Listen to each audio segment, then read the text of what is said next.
गोसाई जी की बात मानकर रानी ने 16 सोमवार व्रत किया और 17वें सोमवार को विधि विधान सहित पूजन किया। उस पुत्र के प्रभाव से राजा के हृदय में विचार उत्पन्न हुआ कि रानी को गए बहुत दिन व्यतीत हुआ, न जाने कहाँ कहाँ भटकती होगी, उसने ढूंढना चाहिए। वह सोच रानी को तलाश करने के लिए राजा ने चारों दिशाओं में दूत भेजे। वे दूत रानी को ढूंढते हुए पुजारी के आश्रम पहुंचे। वहां रानी को पाकर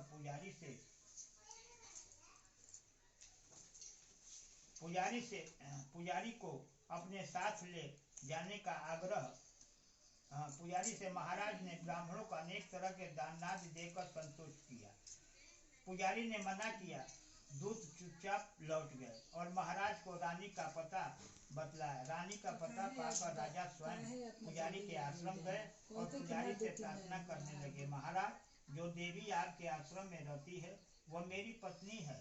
शिव जी के कोप से मैंने इनको त्याग दिया था। अब इस पर से शिव जी का प्रकोप शांत हुआ है, इसलिए मैं इन्हें लेने आया हूँ। आप इनको मेरे साथ जाने की आज्ञा दीजिए। गोसाई जी ने रानी को राजा के साथ जाने की आज्ञा दी। गोसाई की आज्ञा पाकर रानी प्रसन्न होकर राजा के साथ नगर में आई। नगरवासियों ने नगर के द्वार तथा नगर को तोरण से और बंदवार से विधिवत विधि से सजाया। घर घर में मंगल गान होने लगे। पंडितों ने विधि मंत्रों का उच्चारण कर अपने राज रानी का स्वागत किया। ऐसी अवस्था में रानी ने पुनः अपने राजधानी में प्रवेश किया। महाराज ने ब्राह्मणों को अनेक तरह से दान आदि देकर संतुष्ट किया। इस प्रकार शिव जी की कृपा से अनेक सुखों को भोगने के पश्चात दोनों शिवपुरी को पधारे। जो मनुष्य मनसा वाचा कर्मणा भक्ति सहित 16 सोमवार का व्रत एवं पूजन इत्यादि विधि विधिवत करता है, वह इस लोक में समस्त सुखों को भोगकर अंत में शिव धाम को प्राप्त होता है। यह व्रत सब मनोरथ को पूर्ण करने वाला है। इति श्री 16 सोमवार व्रत। वहाँ के राजा ने उसको और महल में ले जाकर उसकी बहुत आवभगत की तथा बहुत से दास दासियों सहित आदर पूर्वक अपनी राजकुमारी और जमाई को विदा किया। इधर साहूकार तथा उसकी पत्नी अपने पुत्र को नहीं सही सलामत लौट आया देखकर बहुत खुश हुई। और जो कोई सोमवार के व्रत को धारण करता है अथवा इस कथा को पढ़ता या सुनता है, उसकी समस्त मनोकामना पूर्ण होती है तथा इस लोक में नाना प्रकार के सुख भोग कर अंत में सदा शिव के लोक को प्राप्त होता है। सौम्य प्रदोष व्रत। एक विधवा ब्राह्मणी प्रत्येक प्रातः अपने पुत्र को साथ लेकर भिक्षा लेने जाती और संध्या को लौटती। भिक्षा में जो मिलता उससे अपना कार्य चलाती और शिव जी का प्रदोष व्रत भी करती। आशुतोष शिव का यह व्रत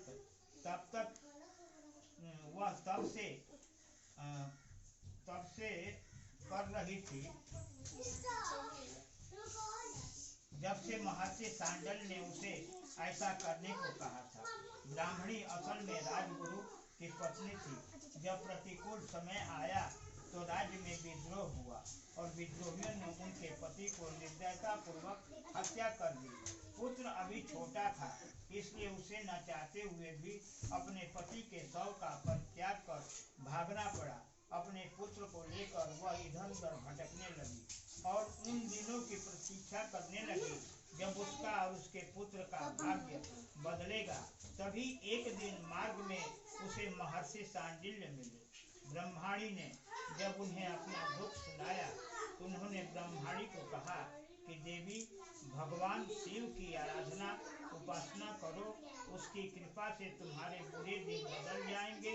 ब्राह्मणी तब से ही प्रदोष व्रत कर शिव की कृपा की प्रतीक्षा कर रही थी।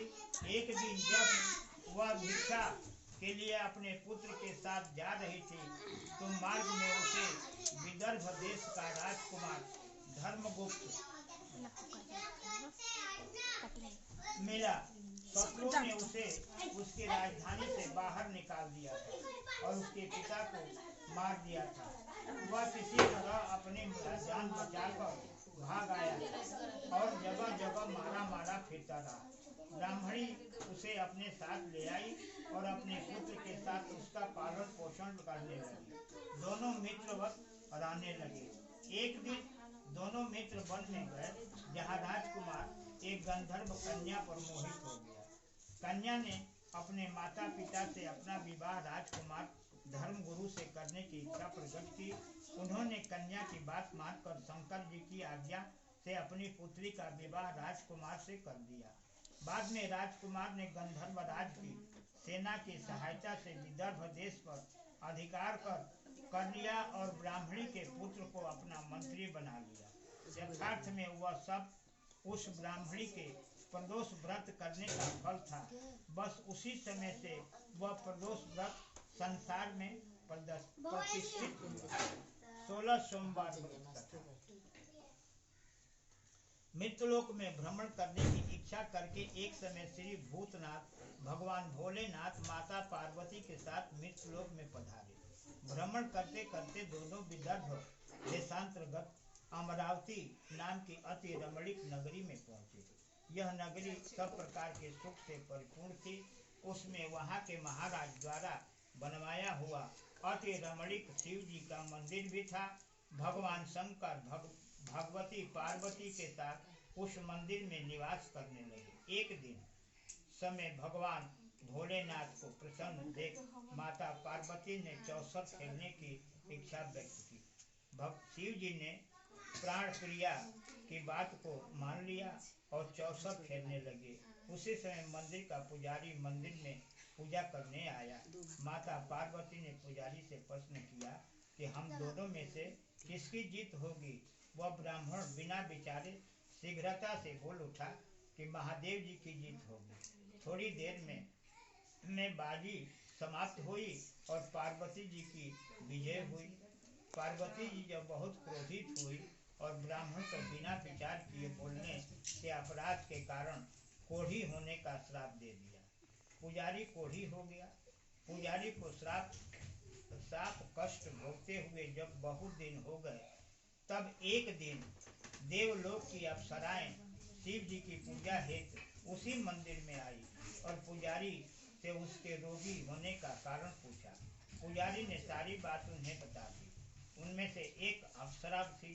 बोली, हे पुजारी, भगवान शिव तुम्हारे कष्ट को दूर कर देंगे। तुम भक्ति प्रभाव से सब व्रतों में श्रेष्ठ खोड़स सोमवार का व्रत किया करो। पुजारी ने जब व्रत की विधि पूछी तो अप्सरा ने बताया कि सोमवार को भक्ति के साथ व्रत करें, स्वच्छ वस्त्र पहने, संध्या और उपासना करके बाद आधा सेर गेहूं का आटा लें, उसके 3 हिस्से करें और घी गुड़ दीप नैवेद्य पुंगी फल बेलपत्र जनेऊ जोड़ा चंदन अक्षत पुष्पादि के द्वारा प्रदोष काल में भगवान शंकर का विधि पूर्वक पूजन करें। तत्पश्चात 3 हिस्सों में से एक शिव जी को अर्पण करें, बाकी 2 को शिव जी का प्रसाद समझकर उपस्थित जनों में बांट दें और आप भी प्रसाद पाएं। इस विधि से 16 सोमवार व्रत करने से 17वें सोमवार को पाव से पवित्र गेहूं के आटे की बाटी बनावे, भगवान भोलेनाथ को भोग लगाकर उपस्थित भक्तों में बांटे। इसके बाद कुटुंब सहित प्रसाद ले। ऐसा करने से आपके सभी मनोरथ पूर्ण होंगे। ऐसा कहकर अप्सराएं स्वर्ग की ओर चली गई। ब्राह्मण ने यथाशक्ति षोडश पूजन व्रत किया तथा भगवान शिव की कृपा से रोग मुक्त होकर आनंद से रहने लगा। कुछ दिन बाद शिव जी और पार्वती फिर उस मंदिर में पधारे। ब्राह्मण को निरोगी देख पार्वती जी ने ब्राह्मण से रोग मुक्त होने का उपाय पूछा तो ब्राह्मण ने 16 सोमवार व्रत की कथा सुनाई। पार्वती जी अति प्रसन्न हो ब्राह्मण से व्रत की विधि पूछकर स्वयं व्रत करने लगी। व्रत करने के फलस्वरूप उनके रूठे हुए पुत्र कार्तिकेय माता की आज्ञाकारी हुए। उन्होंने अपने हृदय परिवर्तन कर भेद माता पार्वती से पूछा, फिर स्वयं भी भिन्न सिंह मिलन मित्र मिलन की इच्छा से वह व्रत किया। उनसे मित्र ने जब आकस्मिक मिलन का भेद पूछा तो कार्तिकेय जी ने उन्हें भी 16 सोमवार का व्रत महात्म बताया। तब मित्र ने भी यह व्रत किया और भगवान शिव की कृपा से उसका विवाह एक राजकुमारी से हुआ। एक दिन राजकन्या ने पति से प्रश्न किया कि हे प्राणनाथ, आपने ऐसा कौन सा भारी पुण्य किया था जिसके प्रभाव से मेरा आपसे विवाह हुआ। ब्राह्मण बोला कि हे प्राण प्रिय, मैंने 16 सोमवार व्रत किया था जिसके प्रभाव से मुझे तुम जैसी गुणवती पत्नी प्राप्त हुई। व्रत की महिमा सुन राजकन्या भी पुत्र की कामना करके व्रत करने लगी।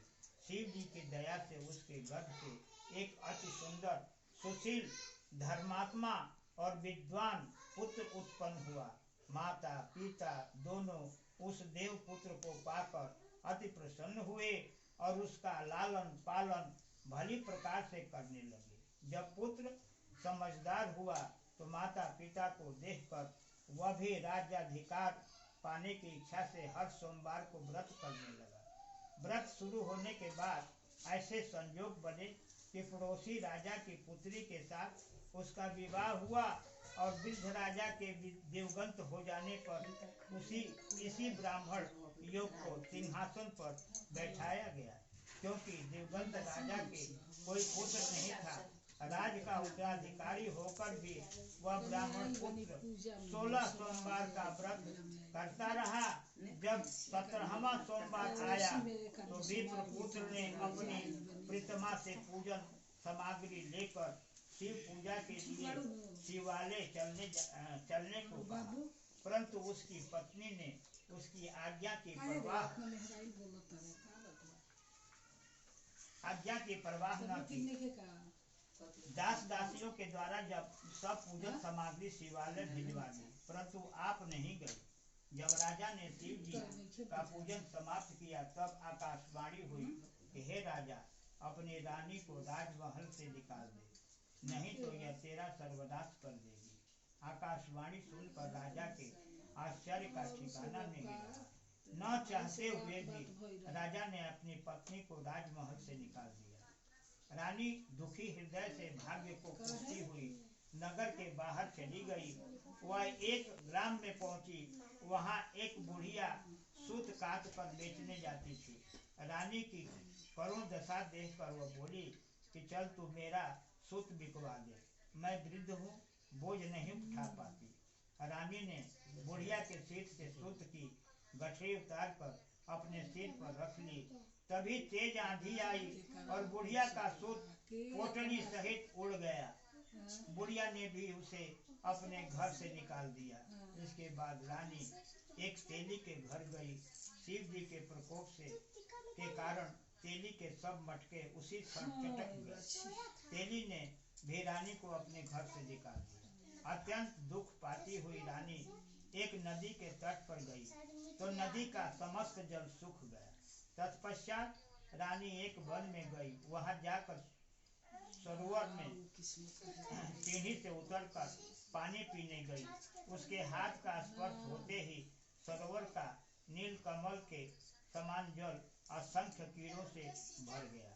रानी ने भाग्य पर दोषारोपण करते हुए उस जल को पीकर पेड़ की शीतल छाया में विश्राम करना चाहा, परंतु रानी जिस पेड़ के नीचे जाती उस पेड़ के पत्ते तत्काल गिर जाते। ग्वालों ने अपने गोसाई जी से, जो उस जंगल में स्थित मंदिर में पुजारी थे, यह बात बताई।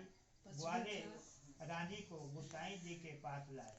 रानी की मुख कांति और शरीर शोभा देखकर गोसाई जी जान गए कि अवश्य ही कोई विधि की गति की मारी कुलीन स्त्री है। पुजारी ने रानी से पूछा कि हे पुत्री, तुम्हारे ऊपर कौन से देवता का प्रकोप है जिससे तुम्हारी ऐसी दशा है। पुजारी की बात सुनकर रानी ने शिव जी महाराज के पूजन का बहिष्कार करने की बात बताई तो पुजारी शिव जी की महाराज की अनेक प्रकार